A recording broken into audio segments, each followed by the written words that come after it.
চলছে ইলিশের ভরা মৌসুম, তবু বাজারে ইলিশের যোগান কম, তাই ইলিশের দামেও আগুন। আশা করা হচ্ছিল ভারতে ইলিশ রপ্তানি বন্ধ হলে বাজারে বাড়বে ইলিশের যোগান ও নাগালে আসবে ইলিশের দাম, কিন্তু তা হয়নি। বাজারে ইলিশের দাম তো কমেইনি, বরং বেড়েছে। একই সাথে খবর পাওয়া গেছে মোকামে আসার আগে সাগরেই ইলিশ হাত বদল হয়ে চলে যাচ্ছে ভারতে। আরও জানাচ্ছেন ইমতিয়াজ আলম।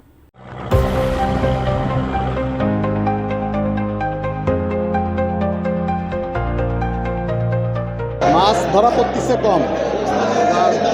গত বছর এই সময় আমাদের এখানে প্রায় 100 মনের পরে আমদানি ছিল। এই বছর মনে হয় সারা ঘাটে 15 থেকে 20 মনে বেশি মাছ নাই। এই কারণ নদীতে মাছ ধরা পড়তেছে কম। ইন্ডিয়ার সাথে যদি বন্ধ দেয় তাহলে আমাদের ভালো হয়। ইন্ডিয়ার আগে যদি বন্ধ দেয় তাহলে আমাদের ওই সাইডে জেলেরা আইসে আমাদের বাংলাদেশ থেকে মাছ ধরে নিয়ে যাচ্ছে। এই যে আমাদের এই যে কয়েকদিন আগে বন্ধ দেবে, ভারত তো বন্ধ দেবে না, ওদের বোট ওদের সব কিছু ঢুকে আমরা এই সাইডে মাছ মেরে নিয়ে যাবো। সেই কারণে এই বন্ধর পরে আমাদের এই সাইডে ইলিশ থাকে না।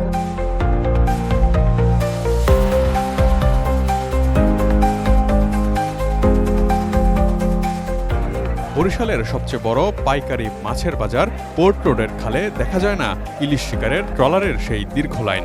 যেটুকু ইলিশ আসছে সেগুলো সাগরের নয়, স্থানীয় নদীর, এমনটি জানাচ্ছেন স্থানীয় জেলেরা। মূলত দাম বাড়তি হওয়ার কারণ হলো, মনে করেন একটা ট্রলার বের হতে 4 লাখ টাকা 3.5 লাখ টাকার বাজার করে বের হতে হয়। তো আইসা মাছ বিক্রি হতেছে 1.5 লাখ টাকা, 2 লাখ টাকা, 2.5 লাখ টাকা। এই জন্য মাছের দাম বাড়তি। আর ইলিশ কম কেন? বাজারে ইলিশ কম কেন? মাছ কম পাচ্ছে বিধাতে বাজারে ইলিশ কম। ইলিশ সংগ্রহ যদি বেশি হতো তাহলে যে বাজারে মাছ বেশি থাকতো আর কি। কিন্তু মাছ নাই, গাড়িতে দেখছেন আপনারা মাছ কম। আর একদিন সিঙ্গেল গেছে, আবহাওয়ার কারণে বোট খারাপ, যাইতে পারে না। এই কারণে মাছ কম পাইছে, দাম একটু বেড়ে গেছে আর কি। সামনে যখন মাছ পড়বে দাম ইনশাল্লাহ কমে যাবে। 4-5 দিন আগে সিঙ্গেল লোডার পরে সাগরে মাছ কমে গেছে। এখন ট্রলার আবার বাজার করে বাইর করছে। এখন আল্লাহর নির্ভর, এখন ডুবলে একটু বাজার কমবে। এখন অল্প ডুবছে, এগুলি মাছ পাইনি, সব লস। এখন 4 লাখ টাকা একটা ডিসেম্বরে 4 লাখ টাকা বাজার খরচ হয়। এখন মাছ বিক্রি করতে 1.5 লাখ টাকা, 2 লাখ টাকা, 1,20,000 টাকা। এখন সব বুড়োর মালিকেরা লস। এখন বাইর হচ্ছে, এখন ডিসেম্বর ডুবলে তারপরে বোঝা যাবে মাছ ফাঁসছে কিনা। যদি মাছ পায় তাহলে আবার দাম কমে যাবে। বড় মৌসুম চলছে, কিন্তু মাছের দাম আসলে কম নেই। এই মাছের 700 টাকা করে কিনছে, বুঝছে? আসলে এভাবে তো মাছ যেভাবে বিক্রি হচ্ছে, মানে মার্কেটে সেইভাবে তারাও কিনতেছে, বেচতেছে, এই করে। কিন্তু আমাদের তুলনামূলক আমাদের বেশি মনে হচ্ছে, বুঝছে? এই আর কি, এই মানে কিনতে হয় তাই কিনতেছে, নাহলে তো মাঝে আর কিনতে করে পাওয়া যাবে না। সেরকম এখন আগের তুলনায়, মানে 1 সপ্তাহের আগের তুলনায় এখন মাছের দাম, মাছও কম, দামও বেশি।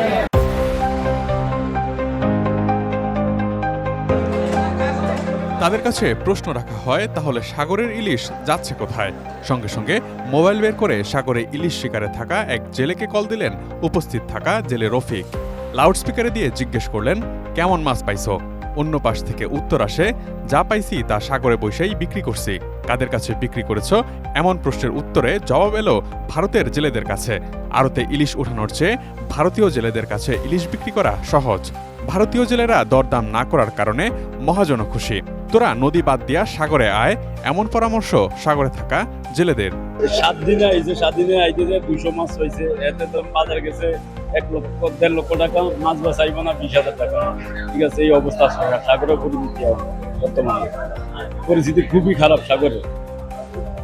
এটা কি জন্য হচ্ছে বলে মনে করেন? মানে কি, মানে মাছ তো মাঝে মাঝে বন্ধ রাখে সাগরে, তারপরে কেন পাওয়া যাচ্ছে না? এটা তো সাগর তৈরি, এটা আল্লাহর লীলা খেলা, এটা তো আর কেউ হাত নাই। এখন কি আরে পাওয়া যাচ্ছে না, এটা তো আর আমরা বলতে পারবো না, এটা উপর আল্লাহ বলতে পারি। অনেকে বলতেছে আপনার মাছ ধরে নাকি আবার ইন্ডিয়ায় বোট টু বোট বেচা হয়ে যায়, এটা ঠিক কিনা? না, আগে তো ইন্ডিয়ার বোর্ডে আইয়া বাংলাদেশের মধ্যে মাছ ধরিয়া ট্রলিং আইয়া ধরে যেত। এই হিসাবে বাংলাদেশের বোর্ডে মাছ কম পাইতো। ঠিক আছে, এখন তো অন্য ইন্ডিয়ার বোর্ড আমি বাংলাদেশের ভিতরে ঢুকতে দেখি না, আর হুমিও না। কিন্তু ঢোকার পরে বোঝা যাবে যে কি হাল অবস্থা, কি হইতেছে। পোর্ট রোডের আড়তদার জহির শিকদার গণমাধ্যমকে জানান, সাগরে মাছ শিকারের উপর 20 মে থেকে 23 জুলাই 65 দিনের নিষেধাজ্ঞা থাকে। 15ই এপ্রিল থেকে 14ই জুন পর্যন্ত ভারতে থাকে 61 দিনের নিষেধাজ্ঞা। ভারতের নিষেধাজ্ঞা শেষ হওয়ার পর বাংলাদেশের সাগরে 38 দিনের নিষেধাজ্ঞা চলমান থাকায় ওই দিনের সুবিধাগুলো নিচ্ছে ভারতীয় জেলেরা। তারা বাংলাদেশের সীমান্ত অতিক্রম করে অত্যাধুনিক জাল দিয়ে বড় থেকে একেবারে ছোট ইলিশ পর্যন্ত ধরে নিয়ে যাচ্ছে। আর এই অবস্থা চলছে বছরের পর বছর ধরে। দেশি পাকা টমেটো আর সিক্রেট রেসিপির কম্বিনেশনে তৈরি প্রাউন সস, সসের বস, যার কারণে ইলিশ বড় হওয়ার সুযোগ পাচ্ছে না। 65 দিন মাছ দেওয়া বন্ধ দেয় ধরা, এই মাছ ইন্ডিয়া মেডেল হয়ে সব আমাকে বাংলাদেশের মাছ খাইতে পারিনি আমরা। এইটা বন্ধ করতে হবে আগে, কারণ 65 দিন জীবনে বন্ধ না দেয় সাগর, আল্লাহর জিনিস সাগরে একটি মানুষের কাম যে ছিলাম মাছ দিলাম ধরিয়ে খাইলাম। জেলারা মাছ ভালো পাইতো, একমাত্র লারের কারণে, সিঙ্গেলের কারণে মাছ পাচ্ছে না। আর এখন যে মাছগুলো প্রচুর দাম, অর্থাৎ যারা বেচেন মাছ ওরা পাচ্ছে না, যারা আপনার টাকা দিচ্ছে ওরা পাচ্ছে না, মাছ এখন বর্তমান নাই। আর যে যুগটা, এই যুগটা চলে গেছে, এখন সামনে আছে আর তিনটার ভিতরে মনে হয় না। আর তৃতীয়, এখন বর্তমান যে সরকার, এই সরকার ঠিক আছে, আগামী যে সরকারটা গেছে এটা চোর সরকার। ইন্ডিয়ার সাথে যদি বন্ধ দেয় তাহলে আমাদের ভালো হয়। ইন্ডিয়ার আগে যদি বন্ধ দেয় তাহলে আমাদের ওই সাইডে জেলেরা আইসে আমাদের বাংলাদেশ থেকে মাছ ধরে নিয়ে যাচ্ছে। এই যে আমাদের এই যে কয়েকদিন আগে বন্ধ দেবে, ভারত তো বন্ধ দেবে না, ওদের বোট ওদের সব কিছু ঢুকিয়ে আমরা এই সাইডে মাছ মেরে নিয়ে যাবে। সেই কারণে এই বন্ধর পরে আমাদের এই সাইডে ইলিশ থাকে না। বিষয়টি বারবার মৎস্য কর্মকর্তাদের অবহিত করা হলেও তারা এ বিষয়ে তেমন গুরুত্ব না দেওয়ায় সুবিধা নিয়েছে ভারতীয় জেলেরা। এখনও সাগরে জেলেদের কাছ থেকে ইলিশ ক্রয় করছেন ভারতীয় জেলেরা। এ কারণে পোর্ট রোড মোকামে শুধু নদীর ইলিশ আসায় দাম কমছে না জাতীয় মাছ ইলিশের। আমাদের মাছের দামটা এই জন্য এখন বেশি যে অন্য বছর যে সরবরাহ ওই তুলনায় আমাদের এই বছর সরবরাহটা অনেক কম হওয়ার কারণে আমাদের জায়গায় এখানে যে মাছটা আছে অন্যান্য সময় এই সময় আমাদের এখানে 1000-1500 মণ মাছ আসতো, এখন আমাদের এখানে আসছে 500-400-500 মণ মাছ। এই সরবরাহ কম থাকার কারণে চাহিদা বেশি, সেই জন্য আমাদের দামটা কমতেছে না। আর যারা বলতেছে আমাদের এখানে সিন্ডিকেট, আমাদের এখানে কোনো সিন্ডিকেট নেই, কাঁচামালে কোনো সিন্ডিকেট হয় না। এটা আমদানির উপর ডিপেন্ড করে, যদি আমদানি বেশি হয় দাম কমে যায়, আমদানি কম হলে এটা অটোমেটিকলি দাম বেড়ে যায়, কারণ মানুষের চাহিদা থাকে বেশি, সরবরাহ থাকে কম, সেই জন্য। 1700 টাকা কেজি বিক্রি আছে, যে মাছগুলো 800 গ্রাম 900 গ্রাম, আর যে মাছগুলো কেজির উপরে তা তো আরো 1800-2000 টাকা কেজি বিক্রি হচ্ছে, মানে সাধারণ মানুষের নাগালের বাইরে। আমাদের কাছে মনে হয় যে 1 কেজির সাইজের মাছ যেগুলো 1000 টাকার নিচে আসা উচিত, যেটা সাধারণ মানুষের হাতের মধ্যে পাবে, বা মোটামুটি মধ্যবিত্ত শ্রেণী বা আমাদের মতো যারা আছে সবাই কিনে খেতে পারবে। গত বছরও তো দাম বেশি ছিল না, এত তার থেকে কম ছিল। গত বছর এই সময় এলসি ছিল যে কারণে দাম বেশি ছিল, তারপরে এর থেকে কম ছিল। বরিশাল বিভাগীয় মৎস্য অফিসের উপপরিচালক নৃপেন্দ্রনাথ বিশ্বাস একই সময়ে বাংলাদেশ ও ভারতের নিষেধাজ্ঞার সময়সীমা সমন্বয় করা হবে বলে গণমাধ্যমকে জানান। পরিবেশগত কারণে ইলিশ কমছে বলেও দাবি তার। জোয়ার ভাটা এবং বৃষ্টি এই 3টি বিষয়ের উপর নির্ভর করে ইলিশের প্রজনন ও বড় হওয়া। এছাড়া সাগর থেকে ইলিশ ভারতীয়দের কাছে বিক্রি বন্ধে পদক্ষেপ নেওয়া হবে বলেও জানান তিনি। যেটা অভিযান দেয় এটা শুন দেখার অভিযান দেয় 65 দিন, যেটা 22 দিন অভিযান দেয়, কিন্তু ঠিক আছে 22 দিনের মধ্যে 65 দিন যদি আর 10 দিন মিলে 30 দিন দেয় তাহলে কিন্তু ঠিক হবে, কিছু বোর্ডালা চলবে। এখন কিন্তু বোর্ডালা একটা অস্তিত্ব ঠিক নেই। মাছ 100-150 মাছ নিয়ে একবার টাকা হয় না। কি করে বোর্ডালা গুলো সাগরে বোট চালাবে, কি করে বোটগুলো ছাড়বে?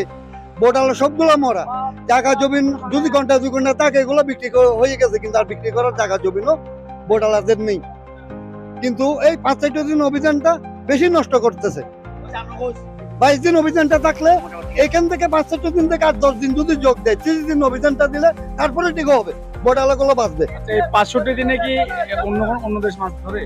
65 দিন ভারতে মাছ ধরে বলে আসলে ইলিশের যে ভরা মৌসুম মূলত এখনই শুরু হয়েছে, এখনো আমাদের সেভাবে মাছ পড়তেছে না, বিশেষ করে আমাদের এই পশুরে। তবে পশুরে থেকে তো ব্যাপক হারে পানি নামতেছে, আমরা আশা করি খুব দ্রুতই আমরা অনেক মাছ পাবো। তাছাড়া এবার প্রচুর বৃষ্টি ছিল, বৃষ্টির পানি নামার সাথে সাথে মাছ উঠবে এবং আমাদের আগামী মাস থেকে আপনারা জানেন যে মা ইলিশের যে অবরোধ 22 দিনের সেটাও শুরু হবে, এখনো নির্দিষ্ট ডেটও হয়নি। তবে আমরা খুব আশাবাদী, খুব দ্রুতই আমরা এখানে মাছ পাবো, সেইভাবে জেলেরা সহ আমরা সবাই আশাবাদ ব্যক্ত করি। Imtiaz Alam, desk report, ATN news.